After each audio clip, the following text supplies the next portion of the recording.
Okay then. Welcome everybody. Thank you for coming to the Heritage Townscape. Chair's opening remarks. The only remark I'll make is that when we get to number 13, that's the attachment 13. Is it the option 13 or chapter? Attachment 13. Can we be sort of cautious about identifying addresses and names and the like, because it is from an individual.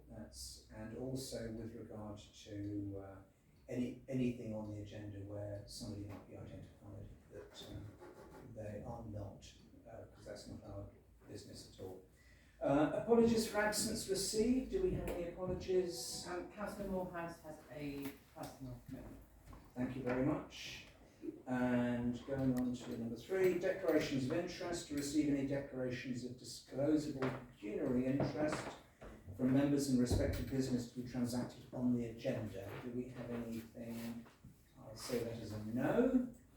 And minutes of the Heritage and Townscape Committee. This is attachment 4.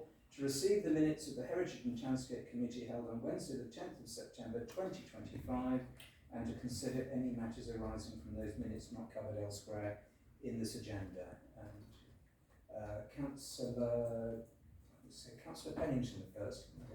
Thank you. It's just that in relation to minute number 10, 9:25:10, I did offer to help with the issue on Chamber of Commerce, and Councillor Wiles has ignored me since then. Can we amend that on the minutes? It's not in the minutes. There you go. The previous minutes. So it says Councillor Wiles is looking at Councillor Marie agreed to help. You see me? Yes, could you put Councillors Murray and Pennington? That is correct, what Councillor Thompson is saying. Okay. Yeah. Well, I haven't heard anything, so. Actually, I suppose it's not blank. Right, and Councillor Chicker? Yes, so agenda item 9, so it's related to it, the minute's fine, but when we talked about Fellowship Walk and the installation of a handrail, I did say it might not be straightforward, and I'm always happy when I'm right. Councillor Wiles did write to Alison Cummings at BBC, the Heritage Officer. She has responded, and she said it's not straightforward. And I'll just very quickly go through the main points of the note he got. Councillor Wiles got back. Part of the path extends into scheduled land, and scheduled monument consent will be required, and that's what I flagged up last time. It's not an application process that DDC deal with, and it would require us to contact Historic England. The usual format is applications. It will enter into a pre-application discussion. Then you need to develop plans, details to demonstrate what's proposed before an application is formally made. We will be expected to engage an archaeologist as an impact assessment and statement of significance will be required. There may be a need for planning permission, which will be determined by the DC. But without scheduled monument consent works, we will not be able to go ahead even if planning permission is approved. The sloping area belongs to the DDC. So what was suggested by Alison Cummings was that Darren Solly should be engaged, and she was made aware of that. So hopefully that's what Councillor Wiles will do next. So this will take time and possibly cost. Yeah. Can I ask you something? Yes, of course. Mrs. George? This one. Can we be sure that the gentleman, Mr. Jason, with his land adjacent to Fellowship Lane, did all of that before he dug it up, threw it, brought it down, and put a fence up? Because if we have to do that just to get a handrail, goodness knows why they haven't done something about that with the land over there. Sorry, it's an observation. It's a well-trodden path. But the trouble is, Carol, we all know in this room and all through the town that gentleman has a law to himself, does what he pleases, and doesn't get reprimanded for it, which is very, very Which is why I'm asking the question. Sorry, I don't think we should really talk about residents in No, any shape or form. we can just Public go. meetings. I did make a note, a point about speaking about individuals and residents. Yes, So, I didn't mention a name, No. I just said about the landowner. yeah, yeah. Before we go on, can I just suggest we move the nameplate for Councillor Carter to the end? I'm quite happy to put it away. Or, so there's no confusion as we are on camera. So I can propose we accept minutes. Yes, please. Hang on, sorry, Chair, please. Oh, sorry. Can I just ask, Councillor Murray? HT line 2511, the Sandwich Resilience Emergency Plan. It says it was resolved that it would be moved onto this agenda. On the agenda, it's not. Can I ask the reason why? I think that's my fault. It's because Chloe had done draft minutes, and because I hadn't clerked the previous meeting, I kind of just accepted her draft agenda for this meeting as it was, and apologies for that. Let's put it on the next one. Can I ask it to put on the next agenda? Yes, of because course. it is quite important. It is, we do yes, and I've been.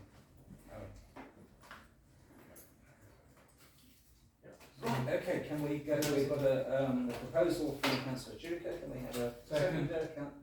Oh, look, I'm eating. Snap. I think it's snappy. I will, Councillor Black, I will accept the second. And if we can vote on The this. amendment that I think, with the amendment that I Yes. asked. oh, with the amendment. We've got the amendment, which is here already. Thank you very much. I think we'll say that is passed unanimously. And a review of, Would you sign oh yes, the initial and then initial the amendment? Just initial.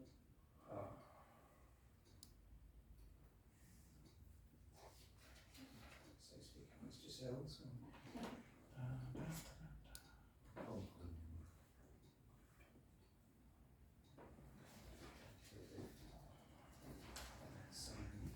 Sign this one here.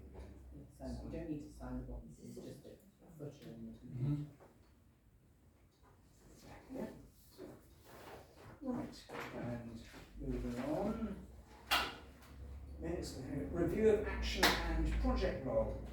Members to consider the Heritage and Townscape action and project log, which we have just start to go through that. The first one we have is the Sandwich Environment and Conservation Group. Now, this is, we'll be referring to the, I think, on the climate change element on the agenda. So if we can sort of move straight on from there. Councillor Ripley, I think you're going to have a few words later, is that okay? Later or now, sorry. On the climate change element. Yes, so now or later. We'll do it later, Okay, so it's an agenda item. okay. And that will also include, there's another couple of items on the action list which can be moved to there. Plaques on the War Memorial. Town clerk to contact contractor with regard to plaques on the War Memorial. Do we have any movement there? I think now it's a case of, there was to be chased by the assistant town council, town clerk. I'm afraid there may be a few actions for me because there's, I have no, Yeah, no, I So- appreciate that. There's yeah, so, a change over here. um, This is now with regard to the World War II plaque, which is difficult to make out. I think, unless anybody's got any other comments on that one. Councillor Chu? Yeah, just it does need to be action because if you look back through the noted action updates, it was back in September 24 that I mentioned and provided the name of an alternative person to do it. So we've gone over a year. It's far too long. I hope the person's still in business. so there was, we're thinking So- about budget, there was so 1250 in we the got budget, the- is that what yeah. it was? Well, we got a price. We got one price, but I got another contact, and the last time I spoke to the assistant town clerk, it came in much less. Somebody who's qualified and works in their business in London, so they're very accomplished at what we do. So we didn't ever get the actual bids, quotes put in front of us to say yes, we'll go with this one or that one. Do you, I think we'll have to start again with this, probably, because the quotes will be well out of date anyway, If that's true. so. Yeah. Do you know the name, do you remember it off the top of your head? I will try, yes, I will chase down the one that I found, but there was also one that was already presented. So the action will be that Councillor Tuber will contact you with. No, don't make me as the next stage in the action. Okay. I'll make my All right. choice. We'll tick that off being. For 2 quotes. Yes, there should be 2 quotes logged with the council for this work, but you were quite right to say they will now be elapsed, I think, in terms of the Okay. actual Yeah. price. Okay, so that's for the town clerk to do. Thank you. Bus shelter. I think this is something we can close it. Now, where are we with the bus shelter? It's the sides, isn't it, that we're talking about? Yes, because originally the plan was to have 3-sided shelter, but at the moment you get the west wind howling straight through the bus shelter at the moment. So, but that was the original plan, I think. So I'm thinking, Carol, do you remember? Yeah. Yeah, that was the original plan. Yeah. Is that? So the last step that needed to be done, and we're going back to July, was for the town clerk to contact David Parish at the district council to ask for a breakdown of funds remaining, because actually the answer we got back. David Parish. Yeah, the answer we got back was there was no money left. So to do anything with regards to bus shelter would be a new cost that maybe the town council wouldn't want to invest in or be able to afford to do. So we just got a 1-line email back from him to say the money's all gone. So what are we trying to do? So we wanted to, so the action was for David Parish to provide us with a breakdown of the funds remaining and further detail. We said money's all gone. Well, yes, but just putting 1 line back to say there's no money doesn't really Okay, I'll see if I satisfy can us. find. Yeah. Okay. Can I ask if? Yes, I think Councillor Pennington was first. Councillor Yes, I was wanting to ask, when they say there's no money left, have we received full accounts for the whole project? Well, I think we should. that's the question. Yes. I think the Question. We haven't received anything. Anything? I've asked for a breakdown of what the costs were, because at one point we were being told about 9 months before, 6 months before or so, that there were still a few things that needed to factor through, and whatever was remaining was let us know that it was, and then suddenly that all evaporated. Sorry, Mark, I was going to ask the same question because I thought it was something like 17, or there was a 7 in it, 17 or 27,000 that was left. Yes, right, that was my Yeah. understanding. That would have covered Yes. the sides, because there was just a debate about whether you do the sides or whether you go back to the engraving that should have been on the back, and I think everyone thought the sides were more important. But they did say that. I mean, that must be in some documentation for Yes. everyone to know what If it there's was. no money, where's it gone? Yes, Exactly, exactly. Yes. Right, if we can move on from the bus shelter, any other comments there? Sorry, I mean, to me it's not acceptable that they simply say that money's gone. Yeah, But I think let me do yes. some digging, Councillor Pennington, because, you know, at the moment we don't have any knowledge, so. Yeah. I think the meeting when that was discussed was a separate meeting and then came to give feedback, Yes, wasn't it it? did. So whether we could trace back the date of that, but it wasn't a routine, regular one. Now we had a pre-meeting with DDC regards the project. We'll move on from the. Right, the next one is the key path going through Ainsley Court. Missed. Yes, it is, yeah, sorry. No, I've got 26. Yes. Yeah, 34.7. Basically, that is ongoing. We've applied for a budget for that, which obviously has gone through into STC, and I'm formulating, and I've just circulated an email to go to the head of planning to ask if we need a planning application for this. I personally would have said no, but as it is in the centre of Sandwich and it is going to be used by a number of people, then it's, I think we just need to confirm that is the case. Moving on to number 8, correspondence with regard to Network Rail. Is there anything further with regard to that, Councillor Black? May I call upon, I haven't chased them up again, but I will do so this in the next week, because I think they're just taking the Bible. Yeah. They may have had an excuse for a while with rail and South East trains merging to one company, but that actually means that they should now have some very clear answers. So I will take this forward next week and contact the guy. I've got a contact through the local rail partnership, but I shall escalate it if it's required, because I think this is now unacceptable. The difficulty also that once we get them sorted, we then have to sort out the police control room, because they were also unable to contact the town, or chose not to contact the town to tell us what was going on. Thank you very much. We're okay with that. And the next one, climate change, with regard to the tree warden. We are going to speak about that a bit later under climate change. So if we can just move straight on from that one. And the next one is also with regard to climate change, so we will again defer that to the agenda item.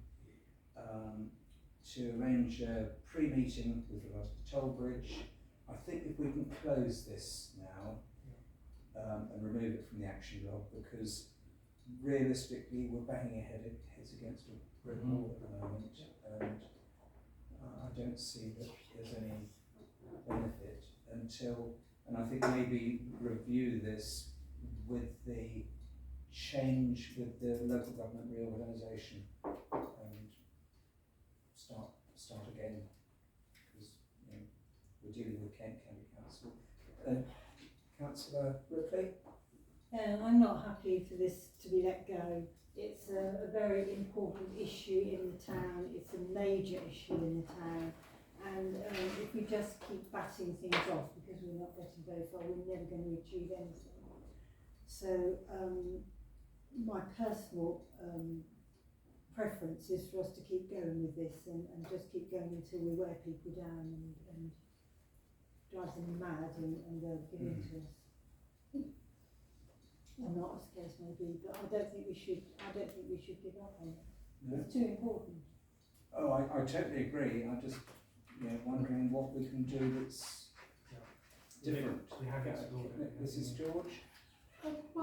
We've just spoken about the access from the quay to through to Ainsley Court, and from Ainsley Court obviously on through for disabled people. But the issue is going to come if we aren't able to do something about those traffic lights coming across the bridge. How safe are the people going to be who cross from the quay across the bottom, if you like, of the bridge, and to go on to that road, that alleyway that leads to Ainsley Court? I mean, I agree. I can't see. Yes. I can't see how we can do one without actually sort of trying to push for something which will link it up. Because there's no road markings there anymore, no hatch markings that tell people to stop, which there should be. So I'm like Councillor Ripley, I'm just very concerned. Yeah. Councillor Marie? Yeah, so, sorry Chair, I have to agree with Mrs George and Councillor Ripley on this one. We have to start pushing. KCC are awful and they're not doing what we represent the town, and the town want these things to happen to make it safer for people, especially for disability access within the town. We have to start pushing as a parish council to say, look, we want this done for our town, let's get it done. We can't just throw things out the way, because it makes us look bad as well as a council to say we're not doing anything. Yeah. Well, the reality is we can demonstrate all the things we have done. So we have written officially, we have invited the MP to be involved. Roger Gale has failed. We have invited the current KCC councillor to be involved. He has failed. So as a parish councillor, all the frustrations are there. But if anybody could come up with a golden bullet, silver bullet even, not golden, I was thinking golden nugget, silver bullet in terms of taking it to the next level, that's fine. But as a parish council, we have exhausted everything we can do today. An event needs to happen or something needs to change that will enable us to reopen this debate with KCC. They've said they have clearly set out why they are not going to entertain any discussions around varying the traffic lights, and we've had a very detailed response from them on that point.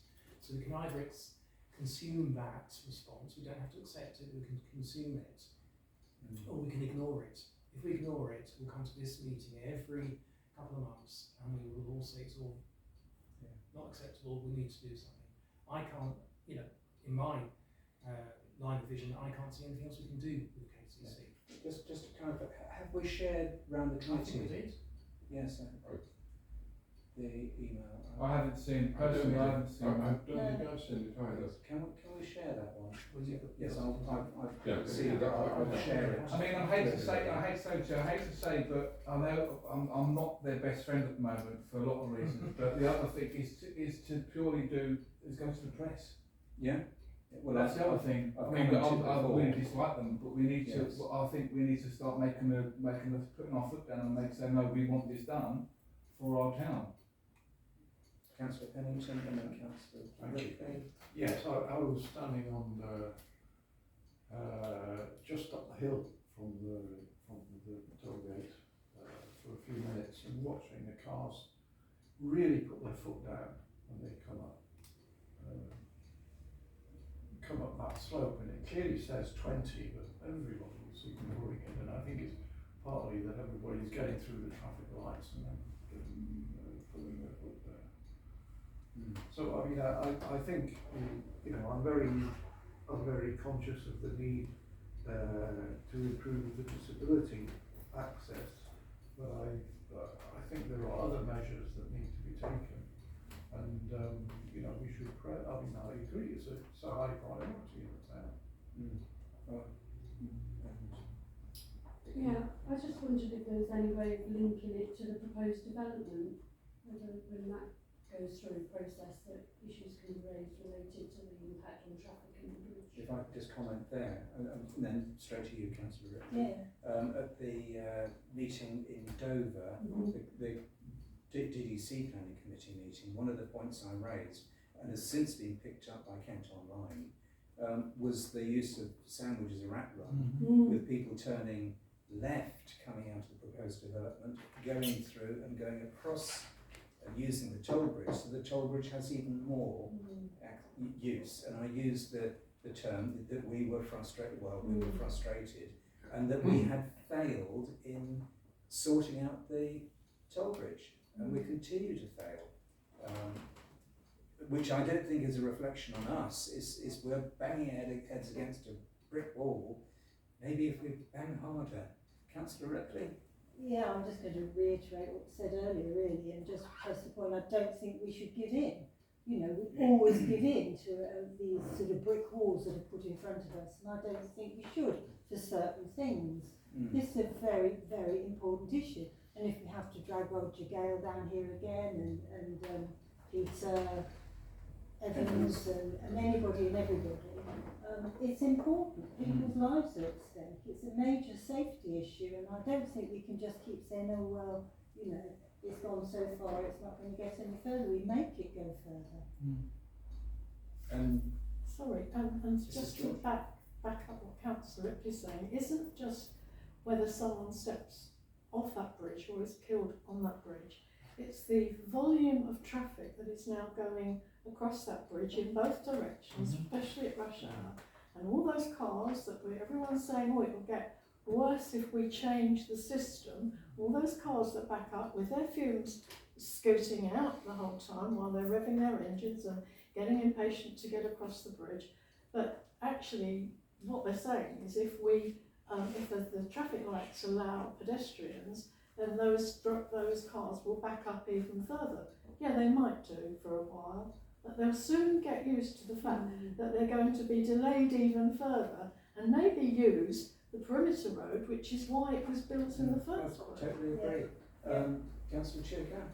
So I just go back to what I said earlier, if somebody can come up with something that we haven't done so far, then fair enough. And I found the email sent in September. The last line is, I understand this is an ongoing frustration. This is from the head of traffic operations and technology in KCC. So this is a person right at the top, so it's not as if we've got middle management or lower management. I understand the ongoing frustration, particularly with large vehicles using the bridge, and may increase due to the impact of development, but there is no simple solution to resolve the issue.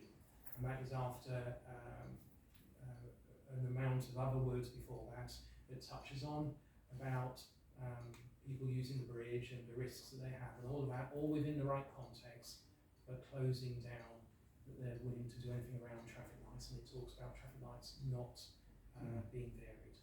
Perhaps we could invite them down at some stage at a period of Well, they will be here for the annual town meeting, of course.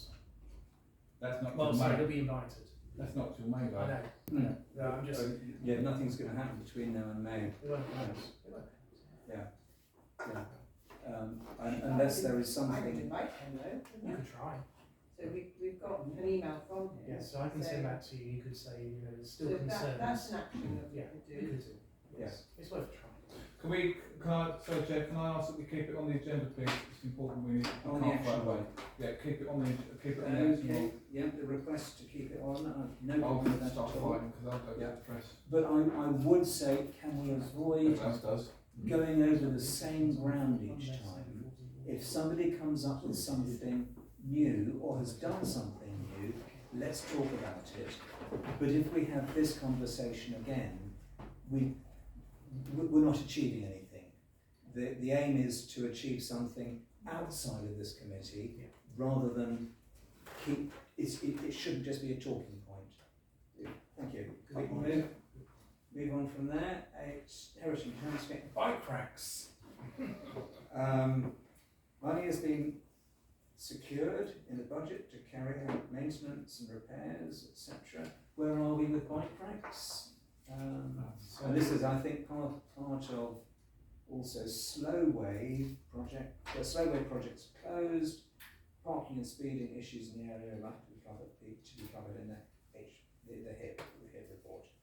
So unless there's anything about the bike racks, Councillor Chuka. All I was going to say, this was allocated to Councillor Carter, who at one point said that he wasn't going to progress it, so there's no point having an action about something that nobody owns. So in that case, can we remove this action from the action block? I think parking and speeding should be removed.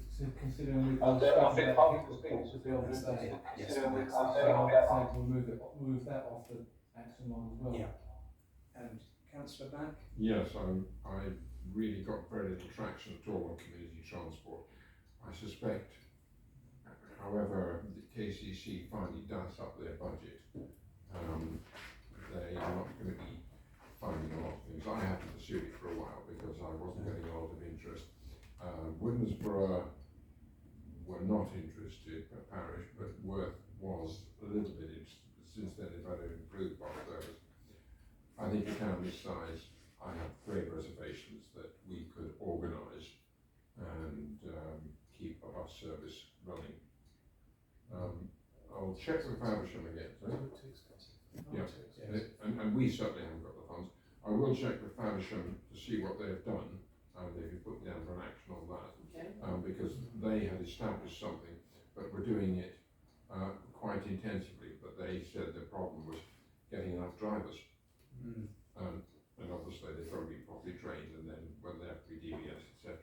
But organising this, they've got somebody organising it full time, which there's no way that we could do that. Keep it on, but I think we'll be taking it off for the next meeting. Yeah, okay, if we keep it on for this, we'll discuss taking it off for the next meeting. Thank you. Yeah. So, Mrs. George? Can I just say I'd like to acknowledge the work that was done by the DVC Brewster, who actually repainted the bicycle racks in outside the post office. Yes, I saw that. As well as the posts, so at least they look smart. and they're not rusting anymore. Councillor Chair. It looks smart for the new owner. Yeah, Oh, yes. exactly. But we didn't know about the new owner as well. Yeah. Oh, and, yes. and just as I wasn't going to talk about that, but just on that point, just to be aware, so we all understand, the property is not owned by Royal Mail. So everybody thinks that the Royal Mail are selling the building. They are not. They lease the building. It's owned by a property acquisition company in Bolton, I think, certainly in the northwest. And obviously they've decided they want to sell the property, and as a result, Royal Mail will be removing their services from that building. Yeah. Thank you. I can't remember what the other thing I was going to mention. I understand that that building originally was not post office, it was a school. Mm-hmm. So it's changed. Mm. It looks maybe 1950s, 1960s it Well, changed. it's marked as being built in 1940. The post office. Yes, that building has got is it 1940 or 1939? No, I think it's 40. Yeah. So who knows what it was? School. Yeah.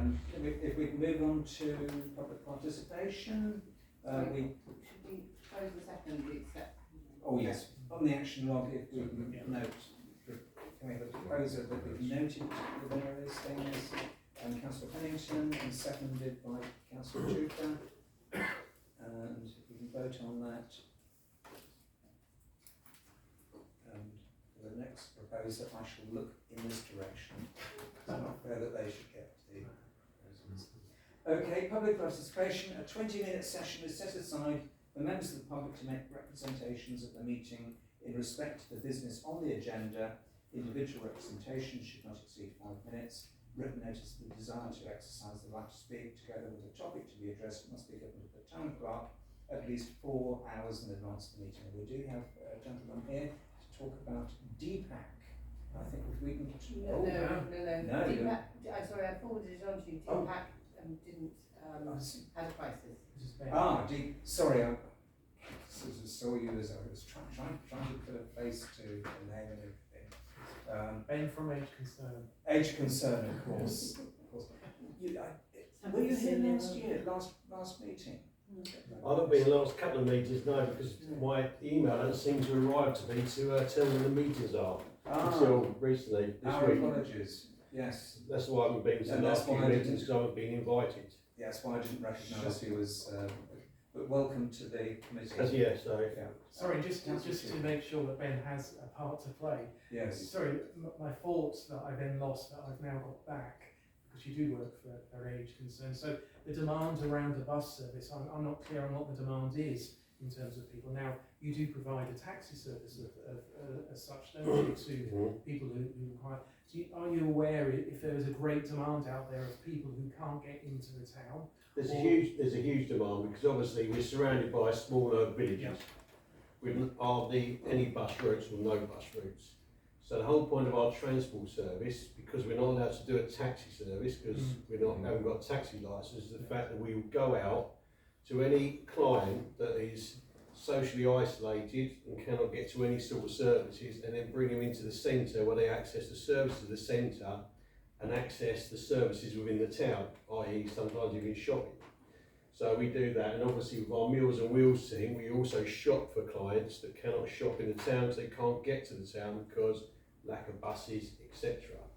And a lot of the villages, they have a bus go through them in the morning and go back later in the afternoon. If anyone knows about the elderly, they like to be home by 1 or 2 o'clock and they can't get home till 4 or 5 o'clock. So there is a great demand for that sort of thing. Yeah, thank you for raising that. Yeah, may I just we did discuss that, and I think when we met up, there might be demand certainly one day a week, which I think was Thursday, was market day. Yeah. I did not get the impression that on other days of the week there will be sufficient demand to try to justify something, and certainly not to run 5 or 6 days a week. There just is not the demand. Whether you want to recast it perhaps 1 day a week, then that may be easier. That may also be easier in terms of getting drivers, because you and I discussed that was one of the big problems that I think that you've still got is having enough drivers. Yeah, so obviously we've got, to be fair, it's now costing us money. We have staff drive it, apart from 2 days a week when we have 2 volunteers. Yeah. And they do the 2 busiest days, which is Tuesday and Thursdays at the moment. Wednesday's a busy day, but staff does that. But with the elderly, 1 day a week would make a big difference to them if they could access the town.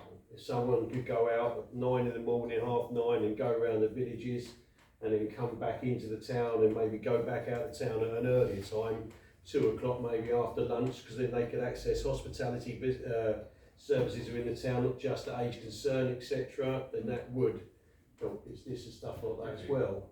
Well, And obviously, if you grow something slowly, you can then turn it into 2, 3, 4, 5 days.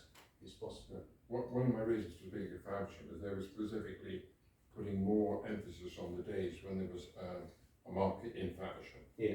So I'll pick that one up to see how it's panned out with them. Yeah. Okay. Thank you. Right, so there's nobody for public participation.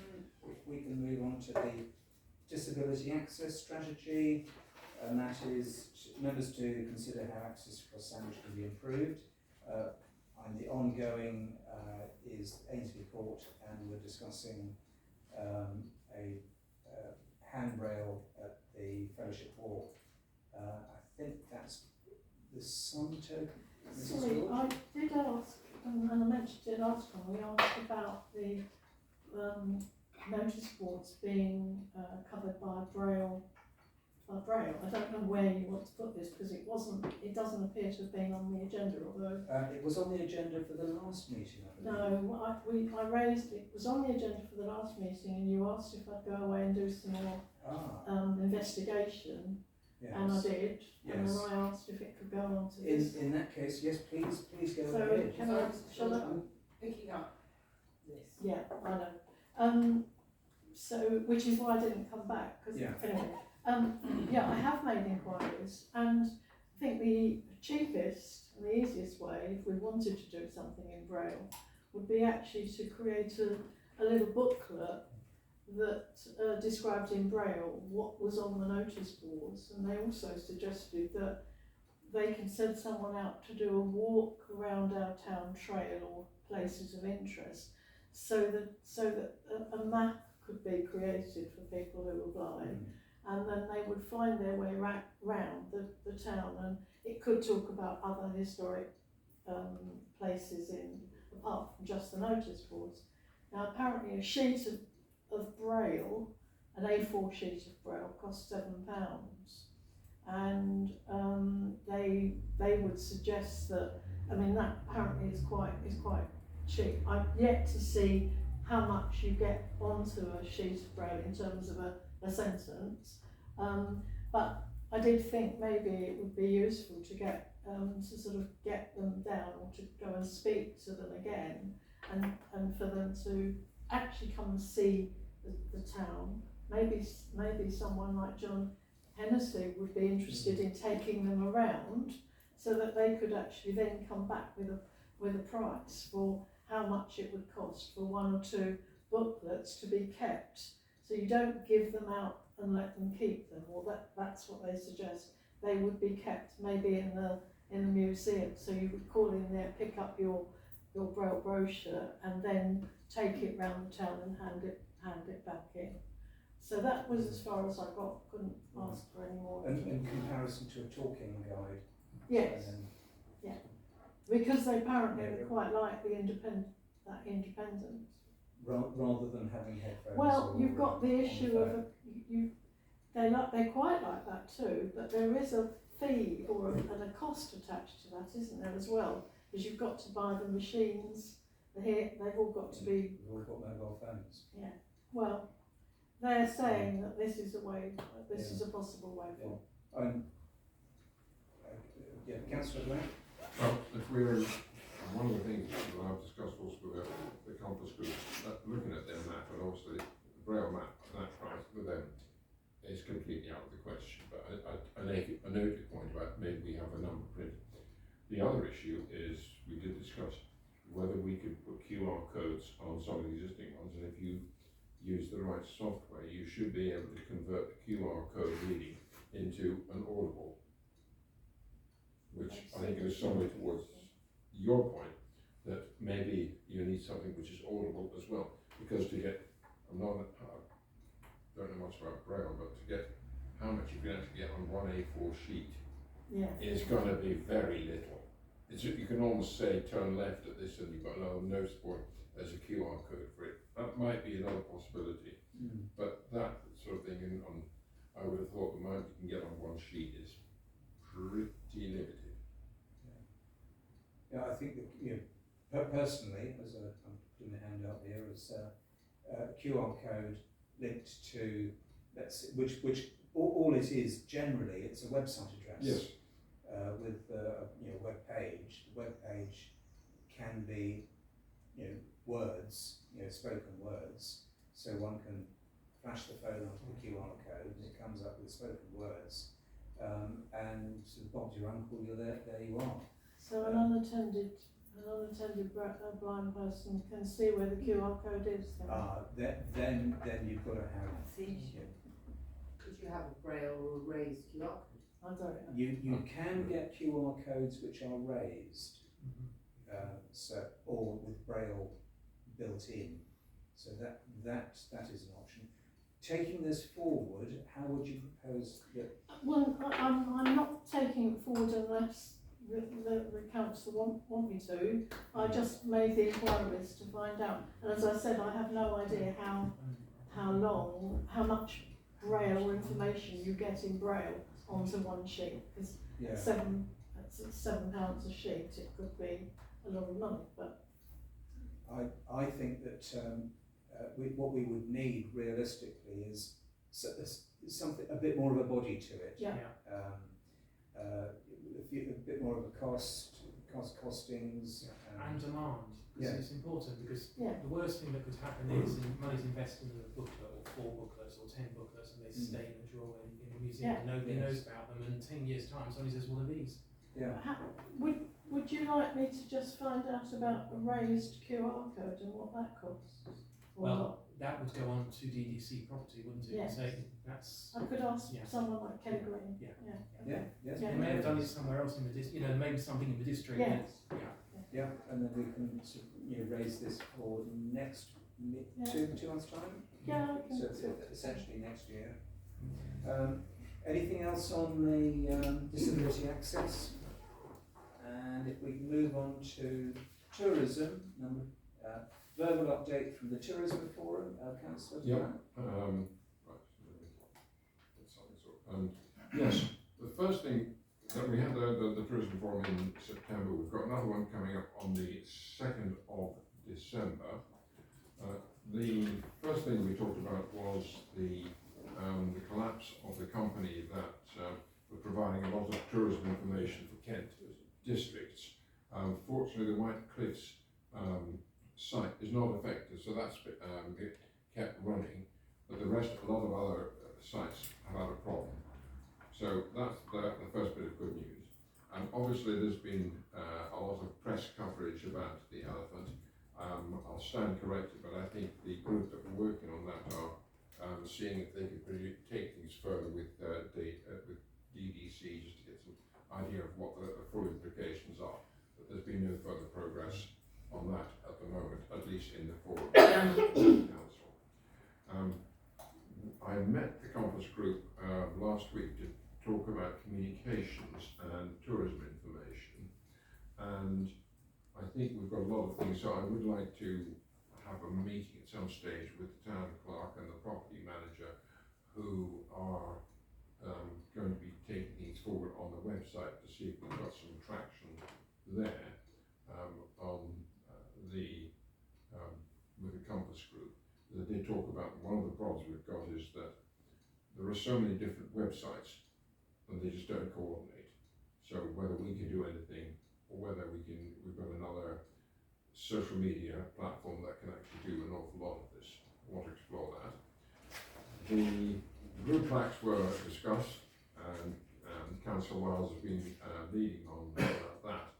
I haven't heard any more, but we were supportive of the blue plaques scheme, there's a lot of work involved, of course, with planning and permissions from the owners of the property.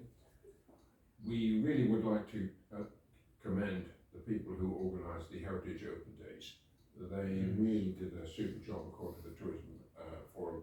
I don't think we've said anything in this meeting about them, but I think they were very, very successful. And the forum, I think, were very, very supportive of what you had actually done. So congratulations on that, Councillor Ripley, and all of your volunteers. It really was appreciated. The Whitecliffs are getting cruise tour managers on a tour of the district. I haven't got a date yet. They certainly will be coming to Sandwich, but of course Whitecliffs have to cover the whole of Dover district, so they will be looking at other things as well. But we had a very successful meeting with the tour director at the port. Now he's trying to get more people who are tour directors with the cruise lines and with the bus companies, the coach companies rather, to come on a tour, and they will include Sandwich. So when we get more information, we could perhaps do some reception and so on. Thank you very much, Can I just ask if I don't know what you call them, but I think there was a proposal for the purchase of 2 screen. That's in the budget discussion next week. Okay. And also discussions with the Compass Group is what money we've got for maps, brochures, etc. And I don't know the outcome of that. Thank you. Anything else on tourism that anybody wants to mention? Yeah, thank you. We move on to climate emergency. If I can pass this over to Councillor Ripley with regard to you wanted to raise a few matters about trees. Yes, quite briefly this time. I have been in touch with our voluntary tree warden, who's keen to contribute to any tree-related project Sandwich Town Council wish to pursue in the future. So we know that.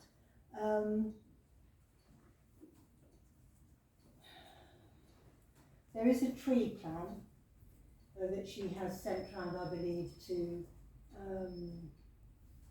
councillors probably in about May, I think.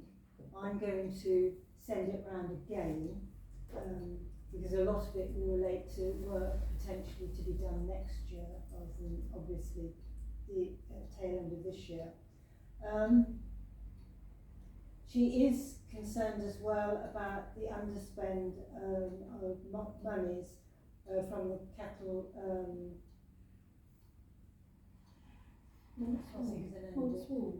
Donkey paddock? No, not the other. Oh, Cowley's Meadows. Cowley's Meadows Copse. There's an underspend there of money received, and I did speak to the Julia, the property manager, about it a few months ago, and quite frankly I can't remember what was said about it, so I've emailed him again to just reiterate what the situation is there, what the money is left and how it's intended to be spent. That's it really, but it's just that the voluntary tree warden was keen to make it known that she is still around and she is wanting to help contribute to anything that we want to do in the future, despite what some people might think. That's fantastic. With regard to Cowley's, you just had mentioned, my recollection from the last time we spoke about that was essentially planting a copse or something. Yes, but there is some issue with that, if my memory serves me correctly, which it doesn't very often. So I think we need to go back and just, make sure that what information is current.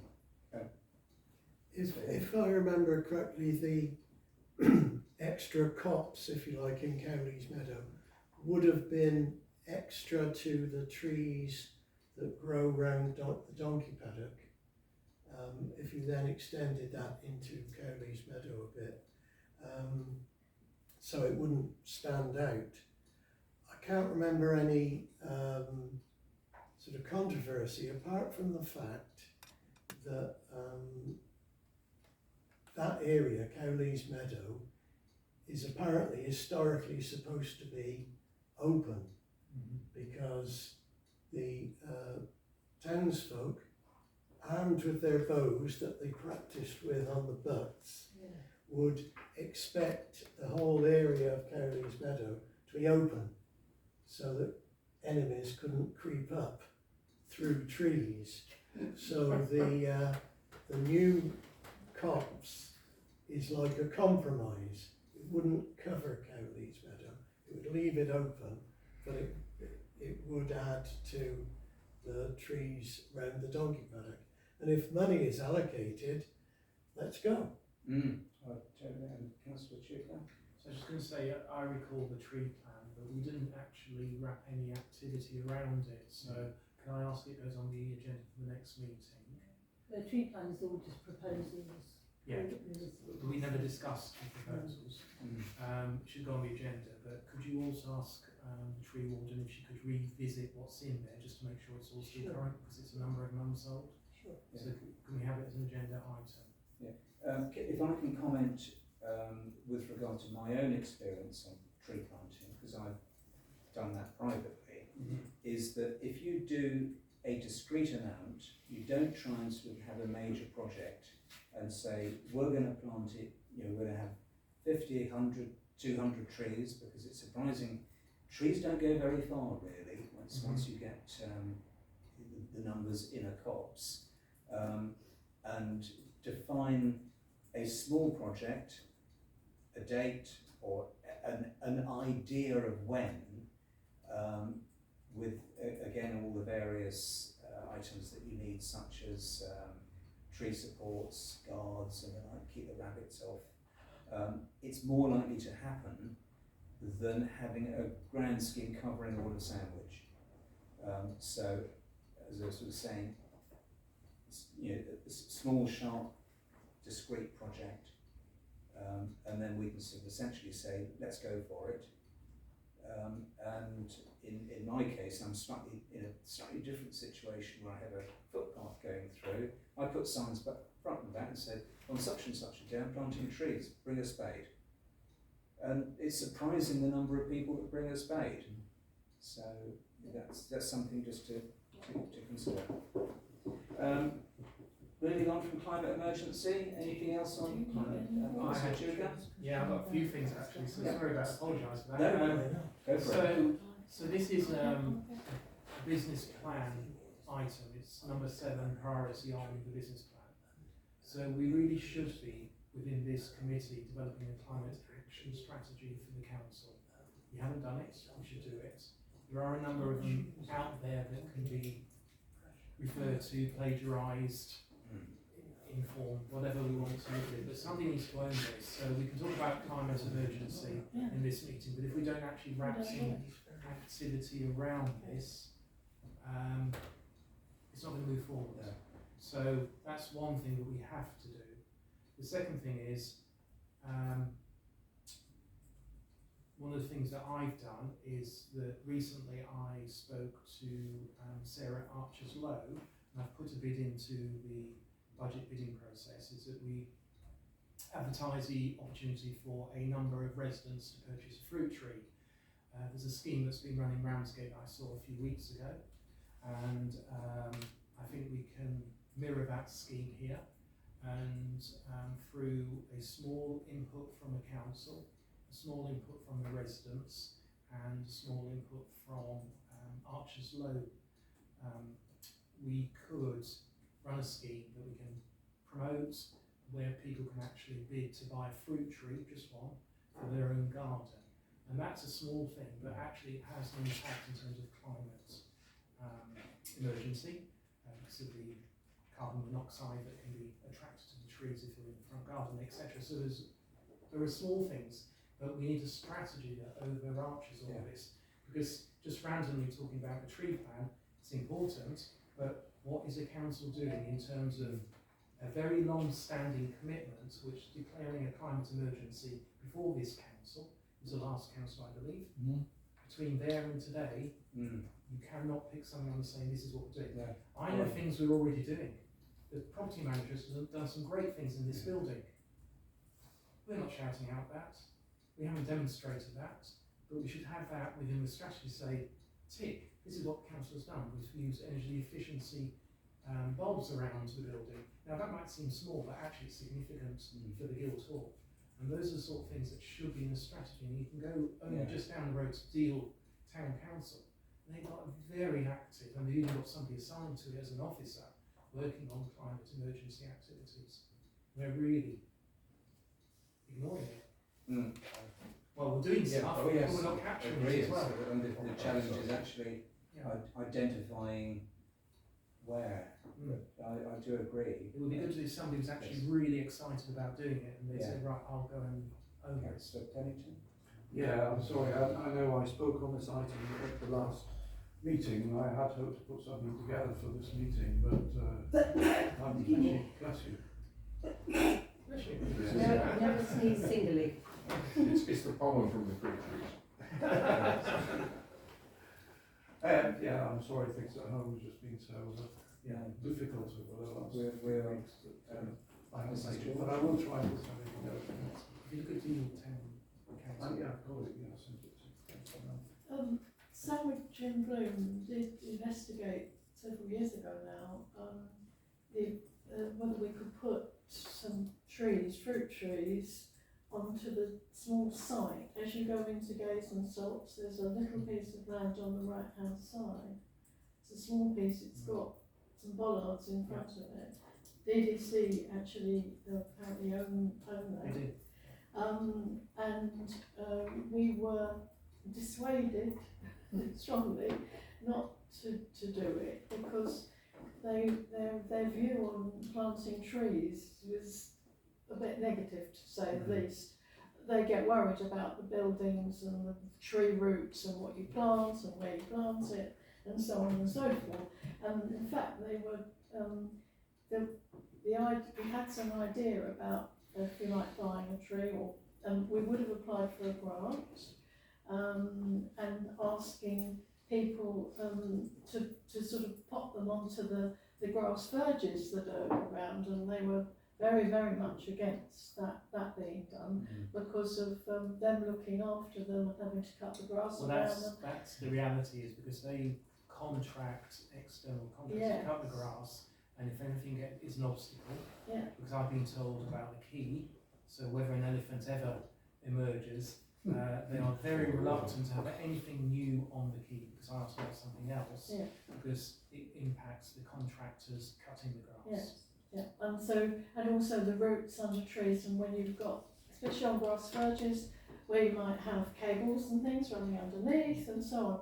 So, and I think some people some house owners are also reluctant to plant trees because of, well, for the same reason, where do the roots go in the end? And then once the tree is there, you know, the idea is that if you want to pollard it in any way, you have to apply for that to be done. Having said that, DDC of course do have their own way of just deciding what they're going to pollard and what they're going to remove, and they don't seem to have any recourse to the council. So fruit trees only grow really between 2 metres and 4 metres, so they're not going to be substantial in terms of root growth. Depends on the fruit tree. Well, yes. So you select the right fruit trees. The scheme that I've discussed with Sarah is small scale. It's 25 fruit trees. If we get 25 residents who want a fruit tree, brilliant. If we don't, we don't. So it's very small beer, and that will be part of their assessment in terms of putting it in their garden. But other aspects, as soon as you get into DDC land, you're going to come against all sorts of obstacles. To follow up on the very last sentence, that for the future, if we wanted to extend tree plant in small copses and so on around the town, we hit the issue that DDC owns a lot of the little bits of empty space that could well benefit from tree planting.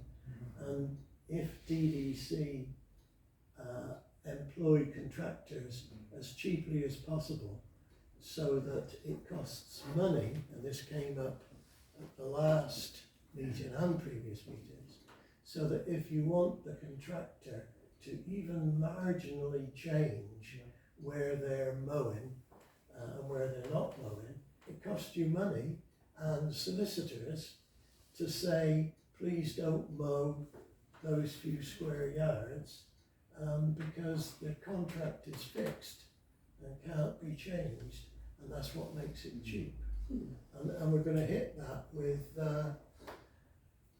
any DDC area, and as I say, DDC own most of the empty bits around the town. Councillor Ripley? Well, it seems quite paradoxical to me that DDC, who apparently are so keen on climate change measures themselves, seem to put anything and everything in our way over here to stop us doing things. I just find that really, really well, difficult. Yes. Another slight thing is we've got a very small courtyard garden, but I'm growing a small cherry tree in a pot. You don't have to have it in the ground, you know, and it's doing very well indeed. So that is an option always. If we could find a way of watering, of course, you could put fruit trees in the black boxes at the side of Fellowship Way. Yes. Yes. You could have a whole row along there. I mean, just in terms of the challenges of district council, I was speaking to with regard to gullies for charging cables going across the pavement so that people could actually consider having electric cars in Sandwich, and the response was, no, it's a heritage area, you can't start digging up the pavement. So, you know, it's a bigger challenge than it seems, but Councillor Pennington, if there's anything I can add to it, I mean, please feel free to, it's something I would like to get involved in, it's just time. I think we're all, restricted by time. Anything else on climate before we move on? Thank you very much. And moving on to ACVs.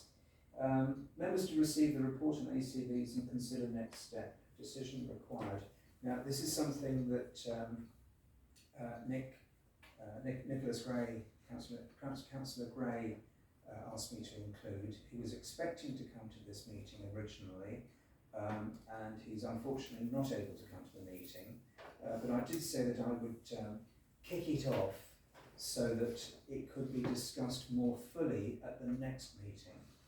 I don't know if you've had a chance to go through the ACV, his report, but fundamentally it's where there is a building or an asset or a potential asset that is important to the community, or assets of community value, that one can actually identify and say, in the event that this comes up for sale or change, then we or an agency needs the first option to be able to purchase. And if I can just go back 2 or 3 years now, when there was a lot of talk about carpenters being sold, there was a lot of talk about carpenters being regarded as an ACV. And from what I understand, carpenters is quite safe at the moment, so we're very happy with that. We didn't need to have that. But basically, Councillor Gray is asking for councillors to consider a list of potential assets that might be noted as of community value, which are then passed on to DDC, and then DDC, of course, will go through in their infinite wisdom and decide whether we're right or not. Councillor Marie? Yeah, that list is quite small. I can put another 20 on that list, so it's going to be a long. I think this is going to be a long-winded. So my suggestion, because time is running away from us, Chair. So I do feel that we should push this back to the next meeting. Yes, and that is the idea. Councillor Schuker? So I've done investigations on the DDC side. There are only 16 properties currently registered across the district. So we just need to be careful we don't run away with ourselves, because there is a vetting process, and it is very tightly managed by Dover District Council. So we don't want to invest a lot of time and fill in loads of forms, and actually it gets badly received, should we say. The Jubilee Centre's on there, that's the only one in Sandwich, but that runs out in June of next year. So we need to understand the scale and expected outcomes of doing this, so there's no point just building a list if we don't know what the outcomes are. So DDC will assess and either accept or refuse an application. And one of their key considerations is, and I'll read it because I've cut and pasted it, it is realistic to think that there is a time in the next 5 years when there could be non-ancillary use of the building, i.e. not what it's currently doing, or other land, that would further the social well-being or social interests of the local community. So any property has to have well-being or social interest, so a pub is well-being and social interest. So the risk has to be that that property will not be used for that purpose in the future. And then the question is whether a particular asset can be reasonably considered as under a potential threat, and that's what we need to bear in mind. We can do a really long list, won't get well received by Dover because they have to do a lot of work. And if we are not convinced ourselves that there is a threat to that property no longer being what it is, if we can't convince ourselves, then we shouldn't do the list. Very quickly, this seems remarkably town centre orientated. I'm really not very happy about it at all. Why we look at the 2 gyms and not the 3rd gym, which is at the tech school. Why playgrounds on Woodmansborough Road, for example, are excluded. I really don't like this list. I think it's far too long already. I understand the other point that Councillor Marie has made. It could be 20 times longer. But I really don't think this is far too town-centric. This does not cover Sandwich as a community. If we're going to do it, we need to include the whole of Sandwich. Oh no, I think the reading the document that Councillor Gray prepared and having spoken to him, this is very much a straw man. So it's to get the discussion going. And I think at this point, I would like to invite Councillor Gray in to expand on this for the next meeting. And it's just to get some idea so that we can steer him so that he's able to present it in a way that we're able to say, yes, let's do it this way.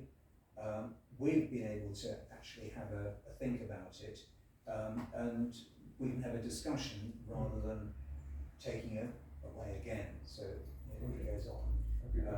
But if I can ask people just to have a read, have a think about certainly what Councillor Chuka has said, and how we can then deal with this when Councillor Gray does talk about it.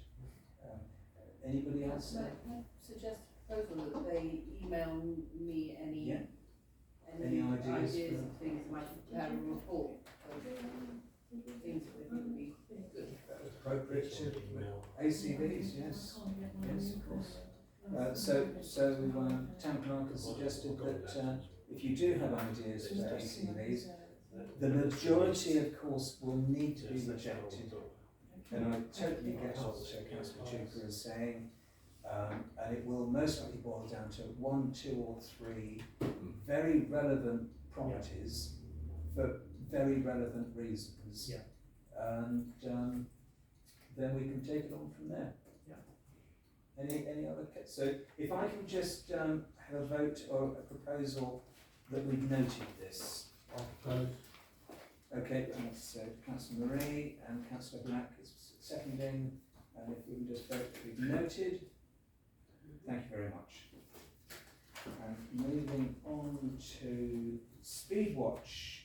Members to receive the report on Speedwatch and consider next steps for its revival. This is something that was forwarded and with regard to, we have a couple of volunteers that we need somebody to organise. If I can just kick off. Sandwich Speedwatch programme has been dormant for a few years. After an article in the Sandwich Town Council newsletter, there have been several new volunteers who have indicated an interest in reviving Speedwatch for Sandwich. I think over to you. I don't really have very much to say, other than that I you know, yes, we've got a dormant website thing that can go. There's a training program. It's there. It's a whole package which is there and in place and can be set to. And I'm very happy to support in terms of office admin, but I can't, you know, organise individuals on when they're going to go out on a Sunday morning and, you know, or whatever. That, you know, that's kind of beyond the scope of my assistance. So we need a local resident who's got those community links to drive it forward. Anybody? Sorry, what you? Anybody keen? Yes, Councillor Pennant and then Mrs George and then Councillor Chuka. Yeah, I have previous experience in Westgate of having an active Speedwatch team. On the plus side, I would say it was quite effective, and it also earned us lots of brownie points with the county council and the local police. On the downside was that we were very restricted as to where you could put a site for Speedwatch. There are strict rules about visibility and so on. And it did mean that we couldn't tackle some of the worst speeding black spots in Westgate. Well, I can say Simon Byers, who was a member of the town team, ran Speedwatch here. The reason it fell dormant was because you couldn't get enough volunteers. The amount you need at any one time, I think it's 3 now, to be working together. The training course has to be, if you like, implemented via Kent County Council, their police officers that deal with that. There were only 3 places in Sandwich itself, in the middle of the town, where this could be, where anyone could stand. And that is because the pavements aren't wide enough, because you have to be able to dodge back if you think there's a speeding car into a place of safety. You also have to have, I think it's 100 metres straight road to actually test the speed at which that vehicle is travelling. And we know that our roads, certainly in the town, don't have very straight roads. And the other part about organising it is that once you've collected the data, that all has to go back to someone central who has to enter it onto the computer system. And so it's quite laborious now.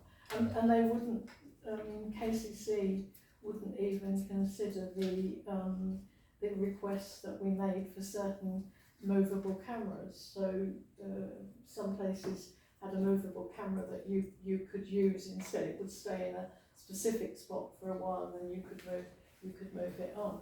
But again, when they looked at Sandwich, they said there wasn't anywhere where in the centre where one could go, and yet we have specific rack runs in the centre as well.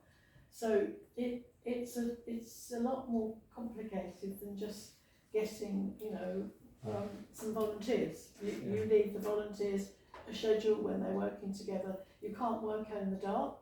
So in the winter it folds because it's so dark. You can't work in the rain because it distorts whatever you're doing. The camera has to be, I think, borrowed because we didn't have one of our own. There wasn't enough to go around. It's quite complex. So just be warned.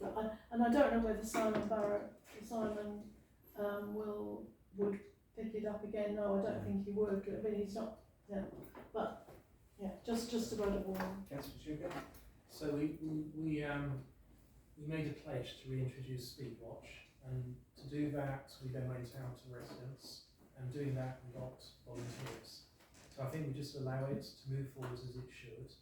I have actually had a resident come to me who was asked to be the leader of it, so I'll give that name to the town clerk, and let's see what happens. Yeah. All the constraints will be understood. It ran for a period of time. I've spoken to the police officers who run the scheme, and the cameras are available for us to use. So all the logistics are there, the complexities will be understood, and whether people therefore don't enjoy it or thrive on it, let's see. We said, we're starting from the point of we pledged that we'd reintroduce it, and that's what we're doing. Yeah, just to sort of say what Woodensborough does, we have a speed display which records, which doesn't record, it just shows the driver the speed. And this is, I think we've got 3 places where we can erect it, and we just basically move it around, put new batteries in. I think it's about £3,500, and I think there's 3 of us, not including yourself, who take that on as a responsibility. People, obviously, I would imagine most people have seen it. Whether it works or not, I don't know. Decision required. If we can just note that we've mentioned this, somebody just to. Councillor Shuker, are you going to forward me the? I'm writing you an email as you ask the question. Councillor Pennington, are you going to? Yes, propose. Not propose, and Councillor Ripley second, and we just say we've noted this. Highways update. Members received the report on highways and the HIP. Decision required. And if I must introduce this, the clerk contacted the HIP coordinator for an update on the HIP priorities, and she was asked to update the HIP with her actions, which she did not do. She didn't want to put it on the HIP. No, okay. Basically, and I Yes. said, please can you put it on the HIP, and she wouldn't. So she's given me this email, and that's all I could get out of her. We're not allowed to put the actions on the HIP. It has to be done by highways. Because if it goes, I think basically if it goes on the HIP, then it's set in stone. Right. If you look at the HIP document, it says on the final paragraph, what she's done, it said to be completed by the community engagement officer only. And I tried to get her to do it twice, and she was not going to. So the best I could do was this email, which is going up. Councillor Ripley? Yes, thank you. Reading through this earlier, I was quite depressed by the tone of the whole thing, and particularly the letter from, or the response from KCC person. On the 4th paragraph of her response regarding Sandown Road, where she put, if the 20 mile per hour were extended, there may be a high degree of non-compliance, especially for westbound traffic. So, yeah, and what reasoning is there behind that? That you don't implement something simply because people might ignore it. Well, yeah. And then in paragraph 5, also, installing a playground warning sign on Woodnesborough Road would not be feasible. This playground is intended for residents of the new development, and so therefore will not need to cross the road. Well, as long as all the children in the area know that they're banned from crossing the road to reach that playground, that'll be fine then. But I mean, just awful. I also found the second part of attachment 12, which written like it was really written in not a democratic state, put it politely. Section 1, the response by the same person, according to the data we have access to, there does not appear to be a speeding issue. That's about St Park's Road as it cuts through to Woodnesborough. So they write it off. So that's not an issue then, because they don't have the right date. And on section 5, speed surveys do not show a speeding issue on the high street, and there have been no crashes in the last 5 years to suggest a safety issue, so no further action is required. I just find the whole thing, it's so dismissive of everything, all the issues that are raised. It's just offensive, I think. Councillor Black and then Councillor No, Shaker? I think I sympathise entirely with Councillor Ripley. The tone is pretty poor, to put it mildly. The difficulty they've got is that unfortunately most of the stuff is reactive, and it takes a couple of accidents before any highway authority does anything. And quite often it has to be a fatal accident, which is pretty poor show, but that's the way it is. I was very disappointed, and the other thing is that 3 of us went to Dover District 2 weeks ago to the planning committee, and quite frankly their decision about the land between Deal and Dover Road, the access point, they just completely ignored every point that was made to them. Yeah. So I'm really not very convinced that KCC are particularly interested in this, unfortunately. The difficulty also is the issue of speeding is very much a perception of one. Some people said, the bus is speeding through the town. I've yet to see a bus speed through the town. That just doesn't, and these roads with the width and size of the bus, it ain't happening. But it's a perception that it is. And this is part of the problem. The difficulty is they may have very little data about actual speeding, but the perception of people trying to cross the road is that it is speeding. And there's something also to do with the optics of narrow roads increase the perception that something is moving faster. There are technical reasons for it, but it's still a very poor report and very poor response. Councillor Chuka and then Councillor Ripley. So I suppose to some extent, welcome to the HIP process. So we pay for everything, they say whether we can do it or not. But putting aside that sort of very skewed view, nothing will happen. It's like the bridge, it's like other things, nothing will happen without data. So the bridge will only become an issue now if somebody unfortunately falls in the water again, or if somebody gets knocked down. That's the only way that KCC might start to listen.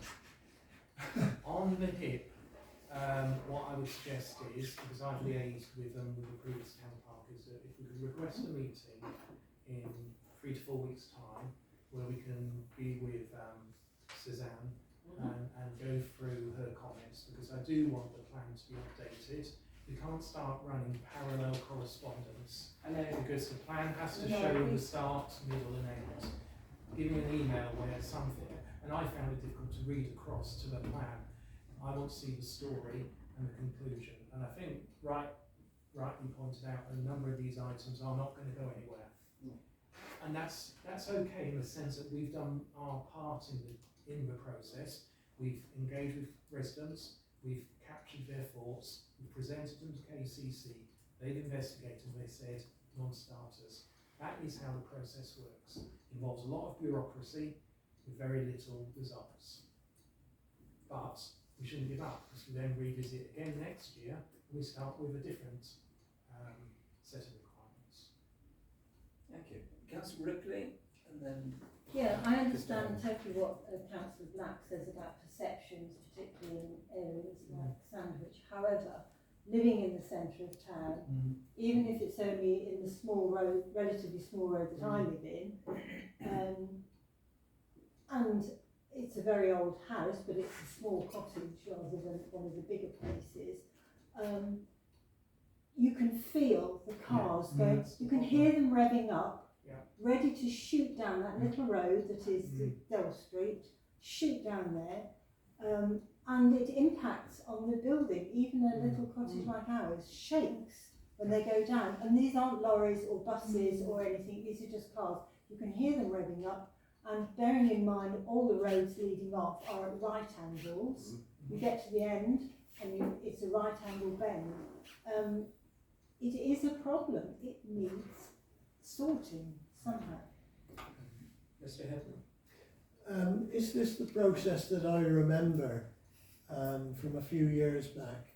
I'm sure back in the day KCC would in effect suggest, make whatever suggestions you want, but they would promise something, and so we would have on the council would have a balance whereby, well, don't suggest something expensive, they're going to give us something. So that was how we got the double yellow lines at the end of Fordwich Place, which admittedly has just moved the excess parking further on Fordwich Place. But it was almost as if we suggested something quite cheap and something quite easy, they would almost promise that we'd get what we wanted. There used to be money from the KCC council as well, having their pocket, but I think that's on top. We have Councillor Marie, then Mrs George, then Councillor Chipper, and then we can move on. I don't think it's a case of making it easy for them. We live in this town, don't we? We see this town all the time. I used to live in Upper Strand Street. 2 years ago, a car went straight through into one of the buildings in there. Also, as Councillor Black quite rightly says, they only act on something when it's a fatality. There was a fatality on the East Street bypass a couple of years ago, and now half of it's a 50-mile-an-hour speed limit. It's up to the roundabouts.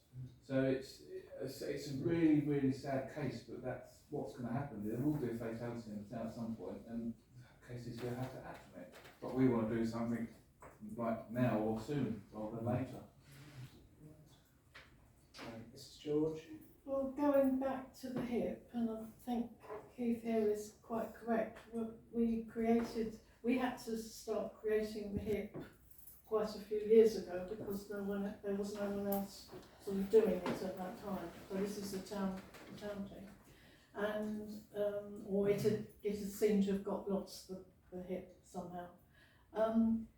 And if you talk about speed, the faster the car goes, the louder the sound, and the more you get vibration on property. And I think Simon Byers actually got the whole background to all of that. And given that many properties in Sandwich do not have very little foundation or shallow foundations, that creates the buildings to vibrate and shake, which damages them.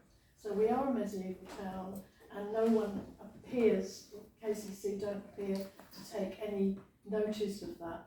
The other issue I think we had was when we did the traffic survey with every house in Sandwich, it was something like 70% of people said speeding and rat runs were their major issues. So whether it's perception or not, people do think that traffic was going fast then, and I believe it's going even faster now. Because we have more traffic, so those estates are creating more traffic, and they want to cut through the town, so they get held up at a crossing and so on, and then they zoom down to the rest of it. The other issue is that the 20 mile per hour zone is not registered as 20 miles per hour. I think you have to, if you've got a electronic rubber down, they don't take any notice of anything, or they do start taking notice of any traffic which is going at above, I think it's 25 or 26 miles per hour. So the fact that we're in a 20 mile per hour zone doesn't count. So they're not looking at anything that might go above that. So if you're travelling anything up to 25 miles an hour, which in some of our streets 25 miles an hour is pretty fast when there's no pavement, that's not counted. And in fact, I looked, when they did the last rubber that they did, I think in the High Street, in Moatsole, the cattle market, and they did it in Market Street as well, although I'm not very sure why they did it there. I think that was more a traffic count. But when you actually went in and looked at the data, there were cars that were recorded on their data at travelling 50 and 60 miles per hour in the cattle market, and they did not include that in their data because they said it was an impossibility. So it was a mistake on the rubber. Now we know, if you live in Sandwich, that actually these aren't mistakes. There are motorbikes, there are cars that absolutely speed through the town. And you're right that we did eventually, they told us that we could take the top priority, and we put the yellow lines together because that was something that wasn't going to cost KCC very much money, and eventually we persuaded them not just to take each individual yellow line. We managed to get five places together where there were yellow lines, extra yellow lines required, And then they did actually do that. But they said, I think, is it 2,000, I think the mayor will know this, is it £2,000 or more to put a rubber down to even check the speed? If I can, sorry, move on to, Yeah, just Councillor Richard, just a moment. If we can sort of treat that as the last comment, unless anybody has something concrete that is able to move on to an action, because otherwise we are discussing this and I think we're noting it, and we're not actually moving on to any actions on this. So, Councillor Chuka? So the HIP process is owned by KCC. We apply with our issues. They determine the outcomes. So we are, and we can sit here for the next 4 hours and say it's all horrible and it doesn't work, but actually they won't do anything different to what they currently do. We did 3 speed surveys in the summer at no cost to Sandwich. All 3 of them did not prove speeding. Now, how they count, we cannot change that. How they assess the results, that's their process. The High Street was included, and they were not convinced that there is a speeding issue. So, I've been to so many meetings where we talk about it, but there is nothing, again, as a parish council, we can do other than what we've done so far. Because we can't push somebody in front of us and say, you are going to do something until you leave this room. It won't happen. There are no free offers. There are no top of the lists that they will do for us. It doesn't work that way now. If it did in the past, brilliant. But now it doesn't. It's evidence-based, it's data-driven, it's cost rich in terms of anything we might want them to look at, not do, but look at. The cost of doing something is easily 7, 10, 12, 15,000, and we're talking about simple things nowadays. The prices are on their website. You can go home and have a cup of coffee and work out how putting a bollard up might cost. It's frustrating, it really is. But we've done what we could do, and that's why we're here. Our role is to listen to residents, capture their concerns, and try and get the people who actually make decisions listen to us. Yeah, I agree. Yeah, thank you. If we can just vote, I want to propose to say we've noted this. But we're going to meet myself in the town park with Suzanne to go through the comments. So on this side, Councillor Ripley noted proposal, and Councillor Marie, Councillor Collins seconded. And if we can vote on that, it's pretty even-handed here. And if we can move on to correspondence, members to receive the report from the clerk on the correspondence received. Do you want me just to sort of summarise, or do you want to pass on? I just wanted to say, I did email you when I put out the agenda, that I didn't put this on the website because it's not confidential. There's no personal data, but there are various bits in there that I don't know what's going on down that road. I don't know what the characters are involved. So I just thought, just don't put it on the website. It's not confidential. It doesn't need to be discussed under a confidential sort of banner, but just, it's the same. This report's really the same as me forwarding on an email when I get it, but that's just people get lost if you see what I mean to do that. So that if you think of it in that term, rather than it's a report. As this deals with Fordwich Place, can I, without trying to avoid identifying properties and the like, so we don't identify people, if I can pass that on to Councillor Marie, because he's a bit more intimate with that area. Yes, Councillor Black is considered as South Council as well. Right. So, Fordwich Place, backs onto my previous property where I used to live. It's a couple of years ago, part of the HIP report was to place the yellow lines on the corner, because a lot of train users that were going into London were parking so close to the corners, and it was causing disturbances for vehicles and for buses and also residents. So they were put in. However, it's not stopped the situation; it's moved the situation further into the cul-de-sac, because that's a one-way street. That's a dead end, that street. goes into a big cul-de-sac at the end. Now, my concern is obviously the resident has made a complaint. My concern also will be the registration plates being used on these photos as well. I do feel that it should be blurred out, the registration. Anyway, back to what I was saying. So, what's the residents that make complaints is that people are parking too close, parking across drives, too close to junctions.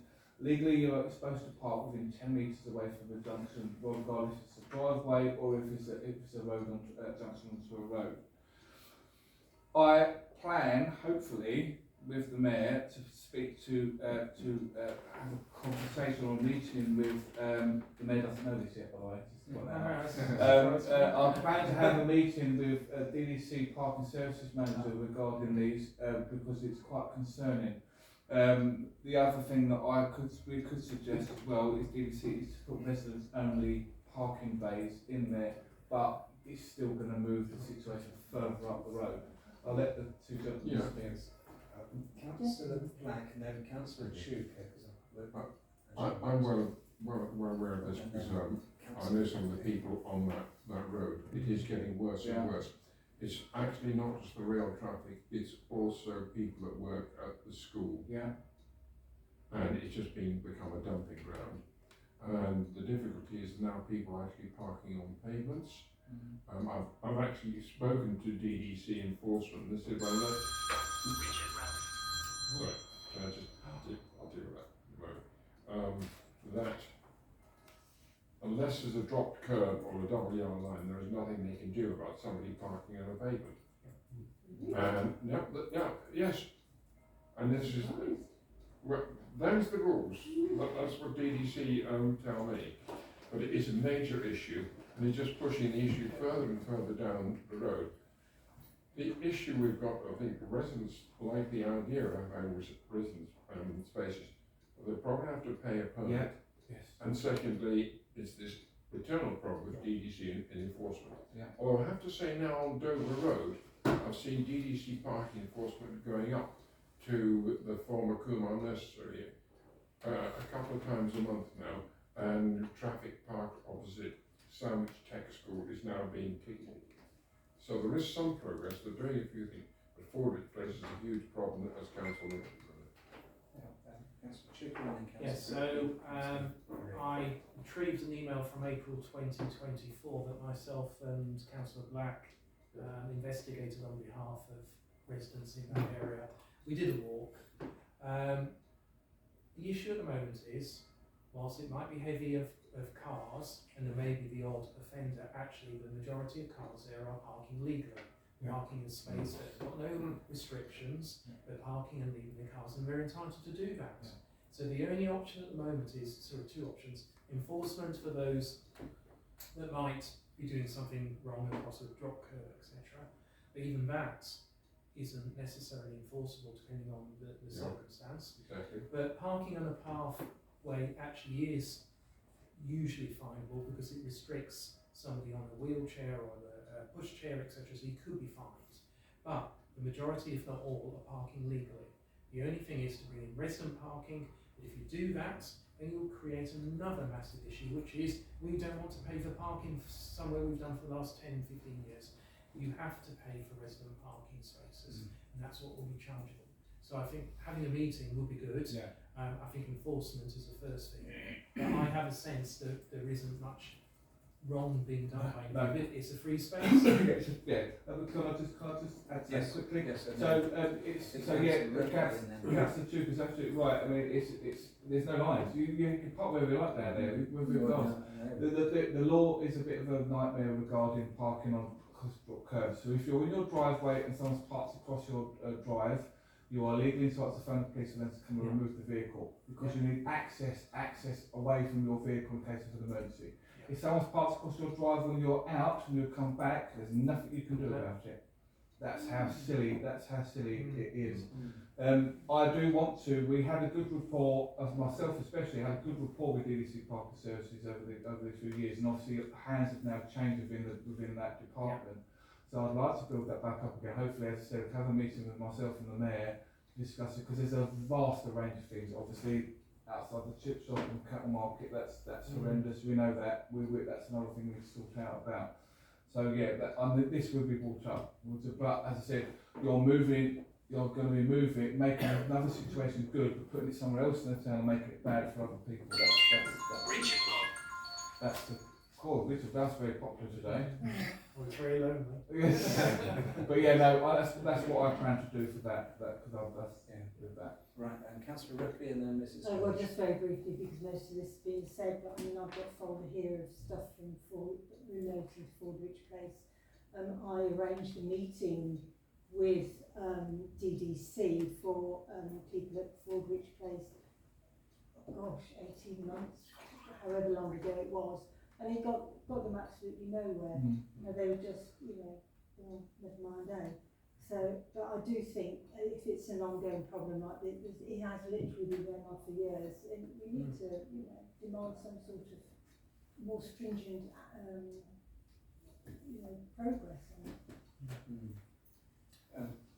it. The yellow lines that were part of that 5 areas where we asked for yellow lines to be put down.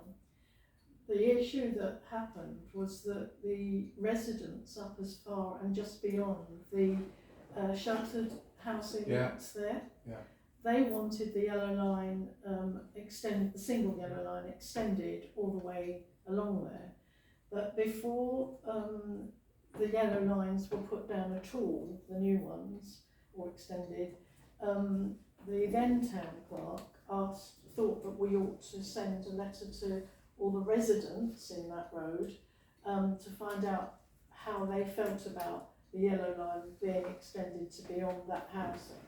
And the reason they wanted it, that the residents wanted that line extended, was because when a lot of people are going in and out of the sort of that ambulance and daytime lifts to all sorts of places, into the town and to the hospital for appointments, and they often couldn't park anywhere that was where there was decent access from that sheltered housing onto the ambulance or whatever.